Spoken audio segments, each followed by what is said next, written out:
നമസ്കാരം. മലയാളി വാർത്ത ആനുകാലികത്തിലേക്ക് സ്വാഗതം. നമസ്കാരം. ഷാങ്ഹായ് ഉച്ചകോടിയിലെ ഇന്ത്യയുടെ തിളക്കമാണ് വലിയ ചർച്ചയായി മാറിക്കൊണ്ടിരിക്കുന്നത്.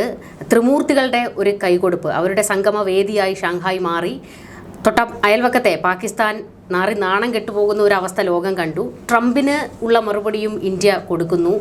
ലോകക്രമത്തിൻ്റെ ഒരു വലിയ പൊളിച്ചെഴുത്താണോ ഇന്ത്യ നടത്തിക്കൊണ്ടിരിക്കുന്നത്?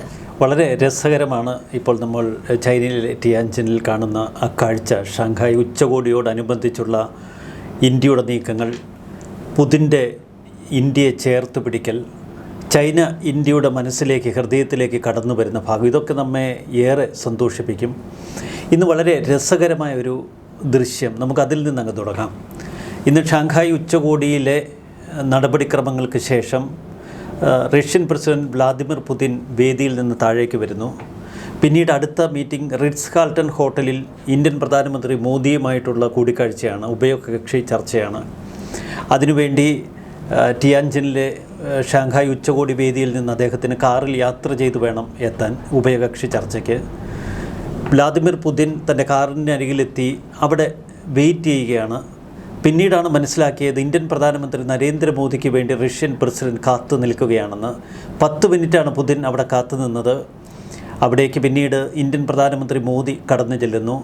മോദിയെ കൈപിടിച്ച് പുതിൻ തൻ്റെ കാറിനകത്തേക്ക് കയറ്റുന്നു.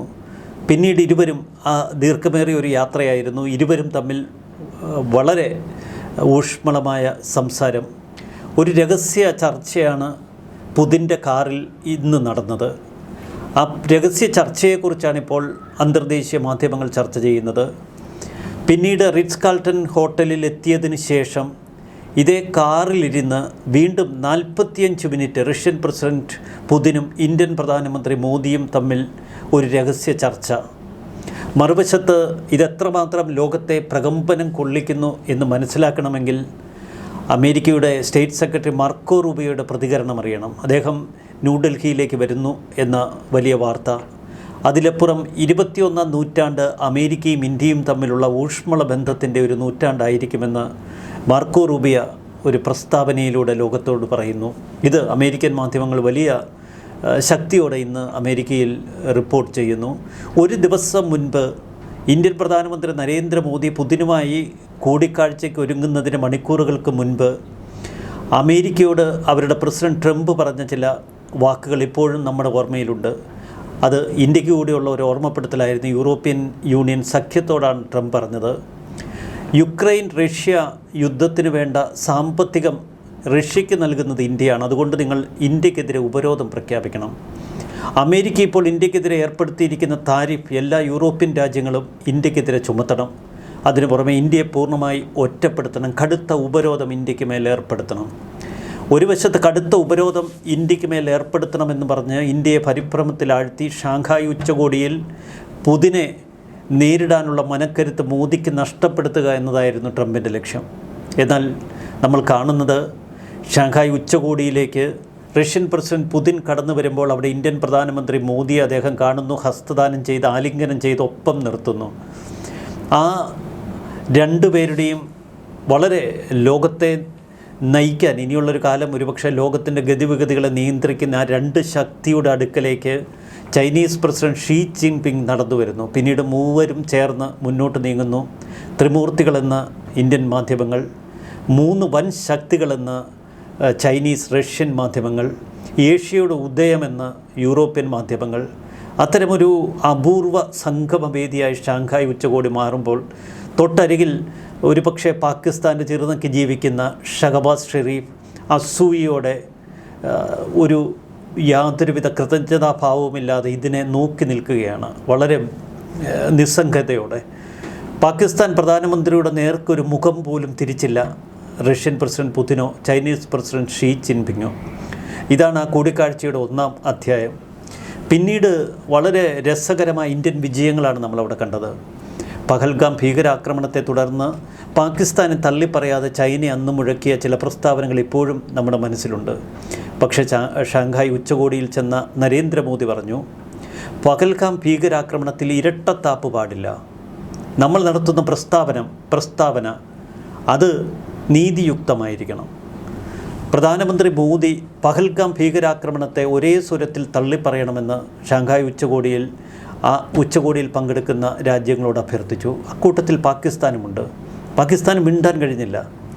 ഒടുവിൽ ഇന്ത്യയുടെ നിർദ്ദേശം പൂർണ്ണമായി ഉൾക്കൊണ്ട് എല്ലാ ഭീകരപ്രവർത്തനങ്ങളെയും ഭീകരപ്രവർത്തനങ്ങളെ മാത്രമല്ല, ഭീകരതയെ സ്പോൺസർ ചെയ്യുന്ന ശക്തികളെ, രാജ്യങ്ങളെ അടക്കം തള്ളിപ്പറഞ്ഞുകൊണ്ട് ഷാങ്ഹായ് ഉച്ചകോടിയിലെ SCOയുടെ സംയുക്ത പ്രഖ്യാപനം. അതിൽ പഹൽഗാം ഭീകരാക്രമണത്തിൽ കൊല്ലപ്പെട്ടവർക്ക് അനുശോചനം പറയുന്നു. ആ ഭീകരാക്രമണത്തിന് പിന്നിലുള്ള ഭീകരതയെ തള്ളിപ്പറയുന്നു. ഇന്ത്യയുടെ പരിപൂർണ വിജയം. ഇരട്ടത്താപ്പ് SCO രാജ്യങ്ങൾ ഉപേക്ഷിക്കണമെന്ന് നരേന്ദ്രമോദി പറഞ്ഞത് പൂർണ്ണ അർത്ഥത്തിലെടുക്കുന്ന റഷ്യൻ പ്രസിഡൻറ്റും ചൈനീസ് പ്രസിഡൻറ്റും. അതുതന്നെയാണ് ഇന്ത്യയുടെ ഏറ്റവും വലിയ വിജയത്തിൻ്റെ ഒരു തിളക്കം. മറുവശത്ത് അതിനേക്കാൾ മനോഹരമായ മറ്റു ചില കാഴ്ചകളുണ്ട്. ഇന്ത്യക്കെതിരെ ഉപരോധം പ്രഖ്യാപിക്കണമെന്ന് ഇന്നലെ യൂറോപ്യൻ യൂണിയനോട് അമേരിക്കൻ പ്രസിഡന്റ് ട്രംപ് ആവശ്യപ്പെടുമ്പോൾ പുതിനിത ഉരുളയ്ക്ക് ഉപ്പേര് പോലെ മറുപടി കൊടുക്കുന്നു. ബ്രിക്സ് രാജ്യങ്ങൾ ഒരുമിച്ച് നിൽക്കണം ഈ ഉപരോധത്തിനെതിരെ. അമേരിക്കയുടെ ഡോളർ അധിനിവേശത്തിനെതിരെ ബ്രിക്സ് രാജ്യങ്ങൾ കൂടുതൽ ശക്തമായ നിലപാടുകൾ എടുക്കണം, നടപടിയെടുക്കണം. അതിനൊപ്പം ഇന്ത്യ കൂടി ചേർന്ന് നിന്നാൽ അത് അമേരിക്കയുടെ നിലനിൽപ്പിന് തന്നെ അപകടമാകുമെന്ന് ട്രംപ് തിരിച്ചറിഞ്ഞു. അതുകൊണ്ടാണ് മാർക്കോ റൂബിയോയുടെ ഈ പ്രതികരണങ്ങൾ നമ്മൾ മനസ്സിലാക്കേണ്ടത്. പൂർണ്ണമായും ഇന്ത്യക്കൊപ്പം നിൽക്കുന്ന റഷ്യൻ പ്രസിഡൻറ്റിനെ തൻ്റെ ഇടതുവശത്തും ചൈനീസ് പ്രസിഡൻറ്റിനെ തൻ്റെ വലതുവശത്തും നിർത്തിക്കൊണ്ട് ഷാങ്ഹായ് ഉച്ചകോടിയിൽ ഒരു ഗ്രൂപ്പ് ഫോട്ടോ, ഒരു കുടുംബ ഫോട്ടോ, ഷാങ്ഹായ് കുടുംബ ഫോട്ടോ എന്നാണ് അവർ വിശേഷിപ്പിക്കുന്നത്. അത് ഇന്ത്യൻ പ്രധാനമന്ത്രി നരേന്ദ്രമോദി അവരുടെ ഒത്ത നടുക്ക്. പ്രധാനമന്ത്രി നരേന്ദ്രമോദി തന്നെ ആ ഫോട്ടോ Xൽ ഇപ്പോൾ പങ്കുവച്ചിട്ടുണ്ട്. ഇതാണ് ഇന്ത്യയുടെ വിജയം. ഇവിടെ ചോദിക്കേണ്ട ഒരു കാര്യം, നമ്മൾ അവിടെ പോയി ഷാങ്ഹായ് ഉച്ചകോടിയിൽ നമ്മുടെ അതിർത്തി തർക്കങ്ങളുണ്ട് ഇന്ത്യയും ചൈനയും തമ്മിൽ. ആ തർക്കങ്ങളെയെല്ലാം ഇപ്പോൾ തൽക്കാലത്തേക്കൊന്ന് മാറ്റിവെച്ചുകൊണ്ട് ചൈനയുമായി കൈകൊടുക്കാൻ ഇന്ത്യ തയ്യാറാകുമ്പോൾ തന്നെ ആ വേദിയിൽ ഇന്ത്യ പറഞ്ഞു വയ്ക്കുന്നുണ്ട്. ഇപ്പോൾ മുൻപ് പറഞ്ഞതുപോലെ തന്നെ പഹൽഗാമിലെ വിഷയം തന്നെയാണ്. അതായത് പഹൽഗാമിൽ ആയുധം കൊടുത്ത് ഈ പറയുന്ന പാകിസ്ഥാനെ സഹായിച്ച ചൈനയുടെ കാര്യങ്ങളൊക്കെ നമുക്കറിയാം. എങ്കിൽ തന്നെയും അവിടെ മോദി പറയുന്നത് പഹൽഗാം ഭീകരാക്രമണത്തിന് പിന്നിൽ പ്രവർത്തിച്ച എല്ലാവരെയും, അതായത് സൂത്രധാരന്മാർ ആരൊക്കെയാണോ അവരെ എല്ലാവരെയും നിയമത്തിന് മുൻപിൽ കൊണ്ടുവരണം എന്നുള്ള ഒരു ആവശ്യമാണ് അവിടെ ഇന്ത്യ നിലപാട് പറഞ്ഞിരിക്കുന്നത്. അപ്പോൾ ആ വേദിയിലൊന്നും പറയാൻ കഴിയാതെ ഇരിക്കുന്ന പാകിസ്ഥാൻ പ്രധാനമന്ത്രിയെ നമ്മൾ കണ്ടു. അതിനുശേഷം ഈ ഒരു സൗഹൃദത്തിനും പാകിസ്ഥാനുമായി തയ്യാറാകാത്ത ഒരു മാറി നിൽക്കുന്ന ഒരു ചൈനയാണ് നമ്മൾ കണ്ടത്. അപ്പോൾ ഇന്ത്യ വ്യക്തമായ മറുപടിയല്ലേ കൊടുക്കുന്നത്? ഈ പ്രതിസന്ധികളൊക്കെ ഉണ്ടെങ്കിലും ഞങ്ങൾ ചൈനയുമായി സഹകരിക്കാൻ തയ്യാറാകുമ്പോൾ ഞങ്ങളുടെ നിലപാട് അത് ഭീകരവാദത്തിനെതിരെ തന്നെയാണ് എന്നുള്ള കൃത്യമായ മറുപടിയും കൂടിയല്ലേ അവിടെ കൊടുത്തത്? അല്ല, ഇന്ത്യയുടെ മറ്റൊരു വിജയം കൂടി ഉച്ചകോടിയിലുണ്ട്. അതോടെ ചേർത്ത് വായിച്ചാലേ നമുക്ക് ഈ കാര്യത്തിന് ഉത്തരം കിട്ടുകയുള്ളൂ. ചൈനീസ് പ്രസിഡന്റ് ഷീ ജിൻപിങ്ങുമായുള്ള നരേന്ദ്രമോദിയുടെ ഒരു കൂടിക്കാഴ്ച, ഇന്ന് നടന്നൊരു കൂടിക്കാഴ്ച. ആ കൂടിക്കാഴ്ചയിൽ 10 പോയിന്റുകൾ, അതാണ് ഇരുവരും തമ്മിൽ ചർച്ച ചെയ്തത്. ആ 10 പോയിന്റുകളിൽ ഇതെല്ലാം പരാമർശിക്കപ്പെട്ടിരിക്കുന്നു. ഒന്ന്, ഇന്ത്യക്കും ചൈനയ്ക്കുമിടയിൽ ഇപ്പോൾ നേരിട്ടുള്ള വിമാന സർവീസുകളില്ല. പണ്ട് കോവിഡ് കാലത്ത് നിർത്തിയതാണ്. ഇപ്പോൾ ഒന്നുകിൽ ഹോങ്കോങ് വഴി പോകണം, അല്ലെങ്കിൽ സിംഗപ്പൂർ വഴി പോകണം. ഇരു രാഷ്ട്ര നേതാക്കളും തമ്മിലുള്ള ഇന്നത്തെ കൂടിക്കാഴ്ചയിൽ ഇത്തരമൊരു തീരുമാനമെടുത്തു. ഇനി നേരിട്ടുള്ള വിമാന സർവീസ് എന്നാണെന്നുള്ള തീയതി പ്രഖ്യാപിച്ചിട്ടില്ല. അത് ഒരു വലിയ ബന്ധത്തിൻ്റെ തുടക്കമാണ്. അതിർത്തി തർക്കത്തെക്കുറിച്ച് ഇരു രാജ്യങ്ങളും തമ്മിൽ ഇന്ന് സംസാരിച്ചു. അതിർത്തി തർക്കം ഇനിയൊരു സംഘർഷത്തിനിടയില്ലാത്തവണ്ണം രമ്യമായി പരിഹരിക്കപ്പെടണം. അതിർത്തിയിലെ പ്രശ്നങ്ങളുടെ പേരിൽ നമ്മളുടെ സൗഹൃദത്തിന് പോറലേൽക്കരുത്. അതുകൊണ്ട് തന്നെ അതിർത്തി കൂടുതൽ സുരക്ഷാ ശക്തിയുള്ള, സ്നേഹം കൊണ്ടുള്ള ഒരു അതിർത്തിയായി മാറ്റണമെന്ന് ഇരു രാഷ്ട്ര നേതാക്കളും തമ്മിൽ തീരുമാനമെടുത്തു. അതിനുവേണ്ടി ഇനിയുള്ള തുടർ ചർച്ചകൾക്ക് 2 ഉദ്യോഗസ്ഥരെ ചുമതലപ്പെടുത്തുകയും ചെയ്തു, ഇന്ത്യയും ചൈനയും. ഇതുപോലെ മിക്കവാറും എല്ലാ വിഷയങ്ങളും, അത് 10 പോയിന്റുകളിൽ ഇന്ത്യയും ചൈനയും തമ്മിൽ രാഷ്ട്ര നേതാക്കൾക്കിടയിൽ ഇപ്പോൾ ഒരു ഏകദേശ ധാരണ വിരിഞ്ഞിരിക്കുന്നു. ഇതിനി ഒരു പരിപൂർണ ഉടമ്പടിയിലേക്ക്, കരാറുകളിലേക്ക് കടക്കണമെങ്കിൽ ദീർഘ ചർച്ചകൾ ആവശ്യമുണ്ട്, മന്ത്രിതല നീക്കങ്ങൾ ആവശ്യമുണ്ട്. വീണ്ടും ഒരു പക്ഷേ പ്രധാനമന്ത്രി നരേന്ദ്രമോദിയും ഷീ ജിൻപിങ്ങും ഒരുമിച്ചിരുന്ന് ഇത്തരം കാര്യങ്ങളിൽ ഒരു ഫൈനൽ രൂപത്തിലെത്തും. അപ്പോൾ ഇന്നത്തെ കൂടിക്കാഴ്ച പരിപൂർണ വിജയമാണ്. അതുകൊണ്ടാണ് ചൈനീസ് പ്രസിഡന്റ് ഷീ ജിൻപിങ് പറഞ്ഞത് ഇത് വ്യാളിയും ആനയും ഒരുമിക്കുന്ന കരുത്താണെന്ന്. അത് ഇന്ത്യയെ ചേർത്ത് പിടിക്കുന്ന വാക്കുകളാണ്. നമ്മൾ ഒരുമിച്ച് നിന്നാൽ ലോകത്തിൻ്റെ പകുതി ശക്തി നമുക്കാണെന്ന് ചൈനീസ് പ്രസിഡന്റ് പറയുന്നത് വെറുതെയല്ല. ജനസംഖ്യയുടെ കരുത്ത് അതിനെ മറ്റൊരു തരത്തിലും സ്വാധീനിക്കാൻ ഒരു അമേരിക്കയ്ക്കും കഴിയില്ല. കാരണം ലോകത്തിലെ ഏറ്റവും വലിയ ഉപഭോക്തൃ ഭൂഖണ്ഡമായി മാറും നമ്മുടെ പ്രദേശം. അതൊരു വല്ലാത്ത കാഴ്ചയാണ്. മുമ്പൊക്കെ പാശ്ചാത്യ ലോകത്തിന് കീഴിൽ പലപ്പോഴും ഒന്നുകിൽ അധിനിവേശത്തിൻ്റെ രൂപത്തിൽ അല്ലെങ്കിൽ മറ്റ് കടന്നുകയറ്റങ്ങളുടെ രൂപത്തിൽ പാശ്ചാത്യ ലോകം പൊതുവെ ഏഷ്യൻ രാജ്യങ്ങളെ കീഴ്പ്പെടുത്തി വെച്ചിരുന്നു. ശീതയുദ്ധത്തിന് ശേഷം റഷ്യ പല വിധത്തിൽ ഛിന്ന ഭിന്നമായി. എന്നാൽ ഇപ്പോൾ നമ്മൾ കാണുന്നത് ഏഷ്യൻ രാജ്യങ്ങളുടെ ഉദയമാണ്. യൂറോപ്യൻ രാജ്യങ്ങൾ ഇപ്പോൾ യുക്രൈൻ റഷ്യൻ വാറിൽ തരിച്ചു നിൽക്കുമ്പോൾ ഏഷ്യൻ രാജ്യങ്ങൾ മുന്നോട്ട് വരുന്നു. അമേരിക്ക ഇവിടെ സാമ്പത്തികമായി ചിതറിപ്പോയാൽ വീണ്ടും ഏഷ്യൻ രാജ്യങ്ങളുടെ ഉദയം തന്നെയാകും ലോകം കാണുന്നത്. ചൈന സാമ്പത്തികമായി ഇപ്പോൾ ഏറ്റവും വലിയ രണ്ടാമത്തെ സാമ്പത്തിക ശക്തിയായി നിലകൊള്ളുന്നു. ഇന്ത്യയുടെ ആ രംഗത്തേക്കുള്ള കടന്നുവരവിന് നമ്മൾ കഴിഞ്ഞ ദിവസം ചില റിപ്പോർട്ടുകൾ വായിച്ചു. ഏണസ്റ്റ് പോലുള്ള 2038 ഇന്ത്യ സാമ്പത്തിക സമ്പദ് വ്യവസ്ഥയിൽ 2ാം സ്ഥാനത്തെത്തുമെന്നാണ് പ്രവചനം.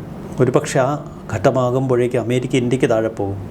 GDP എല്ലാവരും പറയുന്ന GDP വളർച്ചയിൽ അമേരിക്കയുടെ 42%, ഇന്ത്യയുടെ 4% എവിടെ നിൽക്കുന്നു എന്നുള്ള ചോദ്യമൊക്കെ 42 ട്രില്യനും ഇന്ത്യയുടെ 4 ട്രില്യനും എവിടെ നിൽക്കുന്നു എന്നുള്ള ചോദ്യമൊക്കെ ആവാം. പക്ഷേ ഇനിയുള്ള 13 വർഷം അത് ഇന്ത്യൻ കുതിപ്പിൻ്റെയും അമേരിക്കൻ കിതപ്പിൻ്റെയും ആയിരിക്കുമെന്നാണ് കണക്കുകൾ. ആ 13 വർഷം ഇതിനെ വീണ്ടും ഒരു മാറ്റിമറിക്കലുകൾക്ക് കാരണമായാൽ ഏഷ്യൻ മേഖലയുടെ ഏഷ്യൻ രാജ്യങ്ങളുടെ ഒരു ഉദയത്തിനാവും ആ കാലഘട്ടം സാക്ഷ്യം വഹിക്കുക. അവിടെ ഇന്ത്യക്കാവും കൂടുതൽ ഒട്ടനവധി പ്രത്യേകതകളുള്ള ഇന്ത്യക്ക് തന്നെയാവും ഏറ്റവും വലിയ ഒരു ശക്തി. അത് നമ്മൾ തിരിച്ചറിയുന്നത്. കാരണം ഇന്ത്യയുടെ 28.8 എന്നുള്ള ഒരു യുവാക്കളുടെ ഒരു ശതമാന കണക്കുണ്ട്. അവരുടെ ഇന്ത്യയുടെ ഒരു ആവറേജ് പ്രായം 28.8 ആണ്. പക്ഷേ ചൈന ഇതിനേക്കാളൊക്കെ ഒരു വന്ധ്യവയോധിക രാജ്യമാണ്. അവിടെ ദൈർഘ്യത്തിൻ്റെ ഒരു ശതമാന കണക്കെടുക്കുമ്പോൾ ചൈന ഒരു വയോധികരെ കൊണ്ട് നിറഞ്ഞിരിക്കുന്നു. ചുരുക്കത്തിൽ ഇന്ത്യയുടെ കരുത്ത് തന്നെയാണ് നമ്മൾ പല വിധത്തിൽ കാണുന്നത്. അതിനിടയിലാണ് ഈ ഷാങ്ഹായ് ഉച്ചകോടി, മോസ്കോയിൽ ഏറ്റവും തന്ത്രപ്രധാനമായ ഒരു കൂടിക്കാഴ്ചയ്ക്ക് ഒരുങ്ങുന്ന ഒരവസ്ഥ. ഇവിടെ ചൈനീസ് അതിർത്തി തർക്കം ഒരു വലിയ വിഷയമായി മാറാൻ ഇന്ത്യയും ചൈനയും ഇനി ആഗ്രഹിക്കില്ല. കാരണം അവരതിനേക്കാളൊക്കെ വലിയ പ്രതിസന്ധികളിലൂടെയാണ് ഇപ്പോൾ കടന്നു പോകുന്നത്. അമേരിക്കൻ ഉപരോധത്തെ മറികടക്കുക എന്നത് മാത്രമല്ല, അമേരിക്കയോട് കട്ടയ്ക്ക് നിൽക്കാനുള്ള ത്രാണി ഇനിയുള്ള കാലഘട്ടത്തിൽ ഇന്ത്യ, ചൈന പോലുള്ള രാജ്യങ്ങൾ നേടിയിരിക്കണമെന്ന് അവർ സ്വയം മനസ്സിലാക്കുന്നു. ഇവിടെയാണ് മോസ്കോയുടെ ഒരു പ്രാധാന്യവും പ്രത്യേകതയും. സമാധാന ദൂതനെന്ന് സ്വയം പ്രഖ്യാപിച്ച് നടക്കുന്ന ട്രംപിനും ഒരു വലിയ അടിയാണ് ഇപ്പോൾ കിട്ടിയിരിക്കുന്നത് ഷാങ്ഹായ് ഉച്ചകോടിയിൽ. അതിൽ പ്രധാനപ്പെട്ടത് ഈ വിഷയത്തിൽ യുക്രൈൻ റഷ്യ യുദ്ധത്തിൽ പല ആവർത്തി സമാധാനത്തിനു വേണ്ടി സംസാരിച്ച ചൈനയെയും ഇന്ത്യയെയും പുകഴ്ത്തി പുടിൻ ആ വേദിയിൽ സംസാരിക്കുന്നുണ്ട്. എന്നാൽ അലാസ്കയിൽ ട്രംപും ഈ പറയുന്ന റഷ്യയും തമ്മിലാണ് ചർച്ച നടന്നത്, പുടിനും തമ്മിലാണ് ചർച്ച നടന്നത്. എന്നാൽ അതിനെക്കുറിച്ചൊന്നും ഒരു പരാമർശവും പുടിൻ നടത്തുന്നില്ല. ഇതുമാത്രമല്ല, ഷാങ്ഹായ് ഉച്ചകോടിയിലേക്ക് പ്രധാനമന്ത്രി നരേന്ദ്രമോദി പോകുന്നുണ്ട് എന്നറിഞ്ഞുകൊണ്ട് സെലൻസ്കിയുടെ ഒരു ഫോൺ കോൾ വരുന്നുണ്ട്. അവിടെ ഈ വിഷയം ഒന്ന് ചർച്ചയാക്കണമെന്നുള്ളതായിരിക്കാം സെലൻസ്കിയും പറഞ്ഞിട്ടുണ്ടാകുക. അപ്പോൾ മൊത്തത്തിൽ പൂർണ്ണമായും ട്രംപിനെ വളഞ്ഞിട്ട് ആക്രമിക്കുന്ന ഒരു ഉച്ചകോടി കൂടിയായി മാറിയിരിക്കുകയാണ് ഷാങ്ഹായ്. ഇനിയിപ്പോൾ ഒരു പിടിച്ചുനിൽപ്പ് ട്രംപിനുണ്ടോ എന്നുള്ളതാണ്. അല്ല, ഷാങ്ഹായ് ഉച്ചകോടിയിലേക്ക് പ്രധാനമന്ത്രി നരേന്ദ്രമോദി പുറപ്പെടുന്നതിന് മുൻപ് ചില വാർത്തകൾ നമ്മൾ കണ്ടിരുന്നു. ഒന്ന് ക്വാഡ് സമ്മേളനം ഇന്ത്യയിൽ വെച്ചാണ്. അപ്പോൾ ആ ക്വാഡ് സമ്മേളനത്തിൽ അമേരിക്കൻ പ്രസിഡന്റ് ട്രംപ് പങ്കെടുക്കില്ല എന്ന് അദ്ദേഹത്തിൻ്റെ വൈറ്റ് ഹൗസ് പറയുന്നു. ക്വാഡ് എന്ന് പറയുന്നത് നമ്മുടെ ചൈനയെ എതിർക്കാനായി അമേരിക്കയും ഇന്ത്യയും ജപ്പാനും ഒക്കെയുള്ള ഒരു സഖ്യമാണ്. അപ്പോൾ വളരെ തന്ത്രപ്രധാനമായ ഒരു മീറ്റിംഗാണ്, ഒരു ഉച്ചകോടിയാണ് നടക്കേണ്ടിയിരുന്നത്. പക്ഷേ അതിൽ ട്രംപ് പങ്കെടുക്കുന്നില്ല. ട്രംപ് അതിൽ വലിയ താല്പര്യം കാട്ടുന്നില്ല. ഇന്ത്യ കൈവിട്ടു എന്ന് ട്രംപിന് മനസ്സിലായി.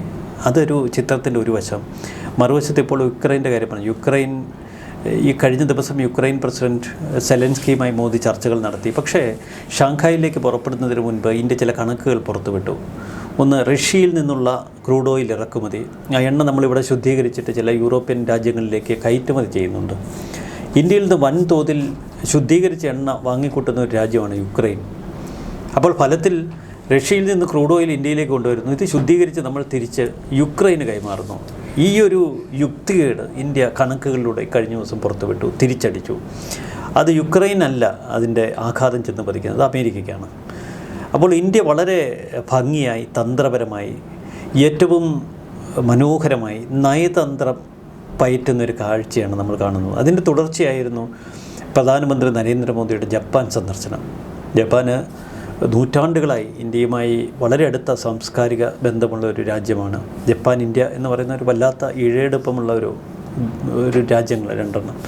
അപ്പോൾ ജപ്പാനിൽ ചെന്ന പ്രധാനമന്ത്രി നരേന്ദ്രമോദി പൂർണ്ണമായും ജപ്പാനെ കീഴടക്കിയതിന് ശേഷമാണ്, കീഴടക്കിയെന്ന് പറയുന്നത് വെറുതെയല്ല, അതായത് ജപ്പാനുമായി നമ്മളുണ്ടാക്കിയ വാണിജ്യ കരാറുകൾ, അടുത്ത ദശവത്സര പദ്ധതികൾ, അങ്ങനെ ഓരോരോ കാര്യങ്ങളെടുത്താൽ പൂർണ്ണമായും ജപ്പാനെ ഉള്ളിലും മനസ്സിലും ഹൃദയത്തിലും എടുത്ത് ആവാഹിച്ച് ജപ്പാനെ ഇന്ത്യയുടെ ഒരു ഭാഗമാക്കിയതിന് ശേഷമാണ് ചൈനയിലേക്ക് പോകുന്നത്. കാരണം എല്ലാ കാലത്തും കഴിഞ്ഞൊരു 2 നൂറ്റാണ്ടുകളായി ജപ്പാൻ ചൈന ബന്ധം അത് ലോകത്തെ വല്ലാതെ ബാധിക്കുന്നുണ്ട്. 2ാം ലോകമഹായുദ്ധത്തിന് കാരണം ജപ്പാൻ്റെ ചൈനീസ് അധിനിവേശമാണ്. വാസ്തവത്തിൽ ആ ചൈനീസ് അധിനിവേശത്തിൻ്റെ പേരിലാണ് അന്ന് ജപ്പാനെതിരെ അമേരിക്കയും നെതർലൻഡ്സും ബ്രിട്ടനും ചേർന്നൊരു ഉപരോധം ഏർപ്പെടുത്തുന്നത് 1939. ആ ഉപരോധത്തെ തുടർന്ന് അന്ന് ജപ്പാൻ വളരെ കഷ്ടപ്പെടുന്ന കാഴ്ച. അവർക്ക് 58 ദശലക്ഷം എണ്ണ സംഭരണമുണ്ടെന്നാണ് അവർ തന്നെ അന്ന് അറിയിച്ചത്. കാരണം അത് അവരെ സംബന്ധിച്ച് 2-3 വർഷം കഴിഞ്ഞുകൂടാനുള്ള എണ്ണയാണ്. പക്ഷേ കാര്യങ്ങൾ കൈവിട്ടു പോയത് 1941 അമേരിക്കയുടെ യുദ്ധപ്രഖ്യാപനമാണ്. അത്തരമൊരു യുദ്ധപ്രഖ്യാപനത്തിന് കാരണമായത് മുമ്പ് ജപ്പാൻ തങ്ങളുടെ ഭാഗമാണെന്ന് കരുതിയ, ജപ്പാന് വളരെ മോഹമുള്ള, ജപ്പാൻ്റെ ജനസംഖ്യ 27,000 ഉള്ളത്, പ്രത്യേകിച്ച് 1,05,000 ആളുകളിൽ 27,000 ജാപ്പനീസ് ഉള്ള ഹവായ് ദ്വീപ് അമേരിക്ക പിടിച്ചെടുത്താണ് 1898.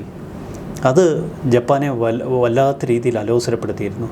അപ്പോൾ ചൈനീസ് അധിനിവേശത്തിൻ്റെ പേരിൽ പിന്നീട് 1939 ഏർപ്പെടുത്തിയ ഈ ഉപരോധം ജപ്പാനെ വല്ലാതെ ചൊടിപ്പിച്ചു.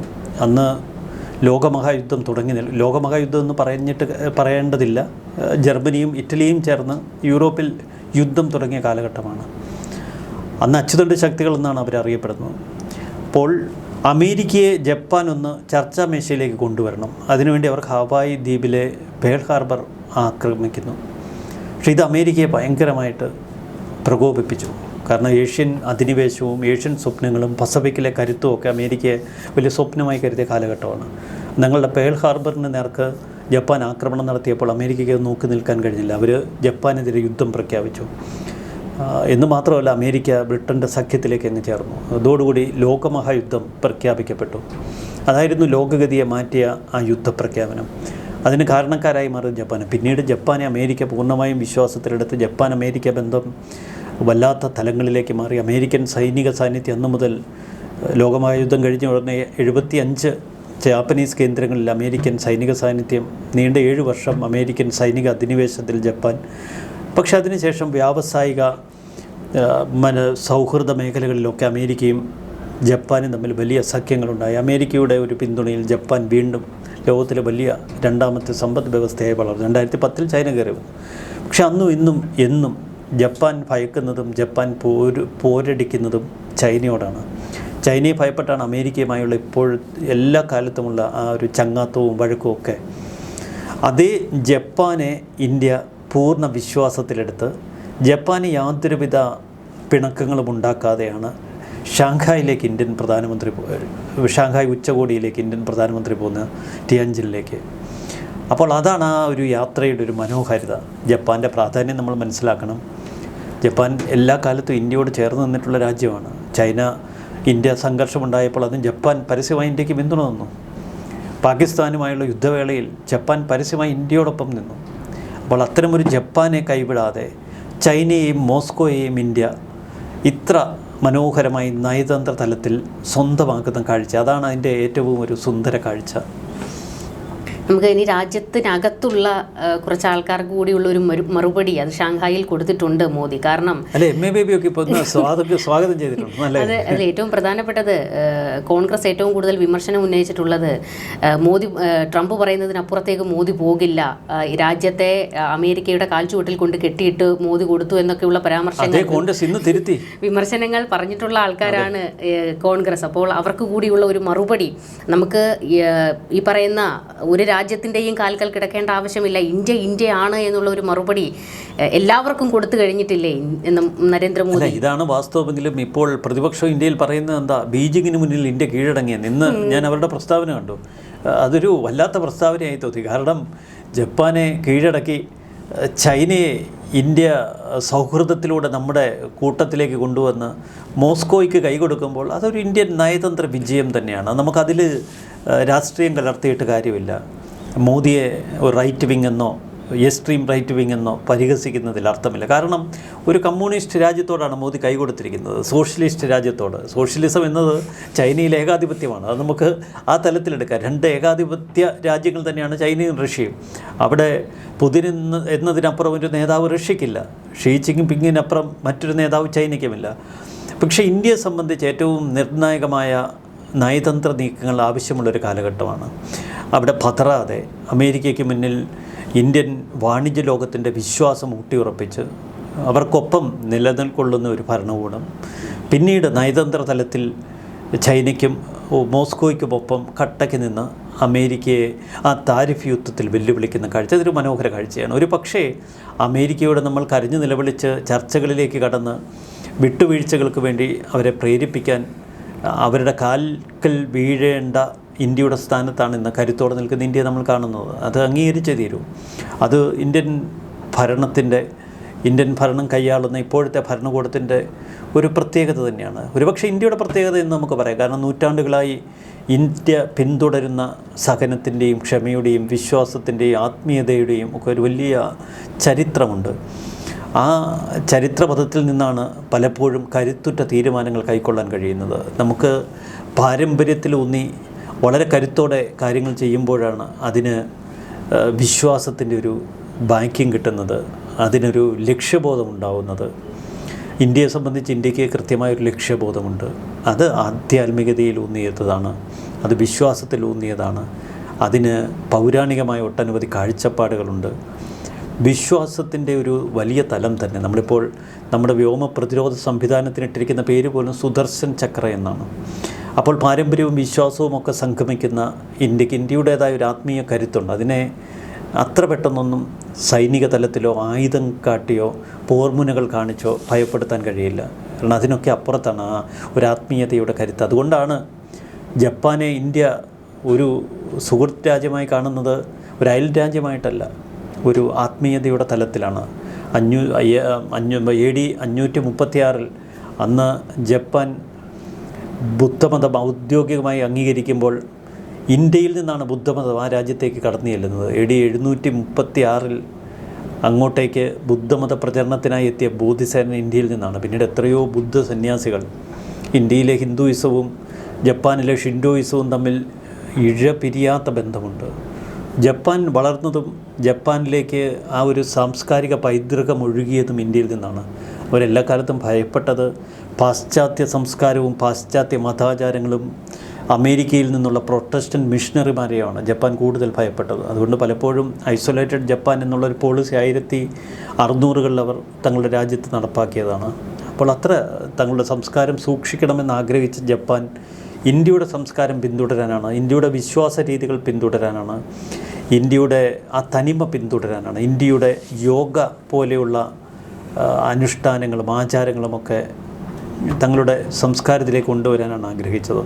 അപ്പോൾ ഇന്ത്യ മറ്റ് രാജ്യങ്ങൾക്ക് പ്രചോദനമാകുന്നത് ആയുധങ്ങൾ കാട്ടി അവരെ വിറപ്പിച്ചല്ല, ഇന്ത്യയുടെ മറ്റേതെങ്കിലും കരുത്ത് കാട്ടി അവരെ കൂടുതൽ പ്രകോപിപ്പിച്ചല്ല, മറിച്ച് ഇന്ത്യയുടെ കരുത്ത് കാണിക്കുന്ന ഇന്ത്യൻ പാരമ്പര്യത്തിലും ആ പൗരാണികമായ സങ്കല്പങ്ങളിലും ഊന്നിയാണ്.